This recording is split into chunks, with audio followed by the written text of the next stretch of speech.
எல்லாருக்குமே வந்து ஸ்டோன்ஸ் வாங்கணும் அப்படிங்கிற ஆசை இருந்துகிட்டு இருக்கு. அத வாங்குறதுக்கு முன்னாடி எப்படி வாங்குறது? எங்க வாங்குறது? நான் வாங்குற ஸ்டோன்ஸ் கரெக்ட் தானா? அதுல ஏதாவது கலப்படம்லாம் பண்ணியிருக்காங்களா? நெறைய கேள்விகள் இருக்கு நம்மளோட மக்களுக்கு. அத எப்படி வாங்குறது? இந்த விஷயங்கள்லாம் பார்த்து வாங்குங்க அப்படின்னு நீங்க சொல்லுவீங்க இல்லையா? ஏன்னா இதுலயே ஆல்மோஸ்ட் ஒரு 75 இயர்ஸ்க்கு மேல உங்களுக்கு எக்ஸ்பீரியன்ஸும் இருக்கு. நெறைய விஷயங்கள் உங்களுக்கும் தெரியும் இல்லையா? அத இன்னைக்கு நம்மளோட நேயர்களுக்காக ஷேர் பண்ண முடியுமா சார்? ஜெம்ஸ்டோன்ஸ் பொறுத்த வரைக்கும் ஜென்ரல் நாலேஜ் வந்து மக்களுக்கு வந்து லைக் நவரத்னம் மட்டும் தான் இருக்குது. பட் ஜெம்ஸ்டோன்ஸ் பொறுத்த வரைக்கும் இது வெரிய வாஸ்ட் சப்ஜெக்ட். ஓகே. கிட்ட 300 வெரைட்டியான ஜெம்ஸ்டோன்ஸ் இருக்குது. ஓ.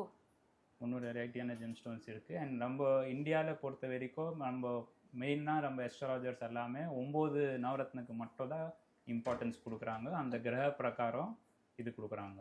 பட் வெளிநாட்டிலலாம் பார்த்தீங்கன்னா அப்படி கிடையாது. அவங்களுக்கு அந்த 300 ஸ்டோன்ஸுமே ஈக்குவல் தான். ஓகே. ஸோ இந்தியாவில் பொறுத்த வரைக்கும் மட்டும் தான் ப்ரீஷியஸ் செமி ப்ரீஷியஸான நம்ம 2 டிவிஷனாக சொல்கிறோம். ஸோ நவரத்ன வரத்தில் 9 கல்லுக்கு நம்ம ப்ரீஷியஸ் இதுன்னு சொல்கிறோம். மற்ற இது எல்லாத்துக்குமே நம்ம செமி ப்ரீஷியஸ்ன்னு சொல்கிறோம். பட் வெளிநாட்டில் எல்லாமே லைக் 300 ஜெம் ஸ்டோன்ஸ் 300 இது.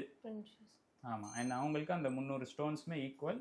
அண்ட் அந்தந்த ஸ்டோனுக்கு சம் ஹீலிங் ப்ராப்பர்ட்டிஸ் இருக்குது. அந்த ப்ராப்பர்ட்டிஸு நம்ம இதுக்கு போட்டால் பயன்படுத்தினா நம்மளுக்கு நல்லது அப்படின்னு அந்த இது இருக்குது அவங்களுக்கு. ஓகே.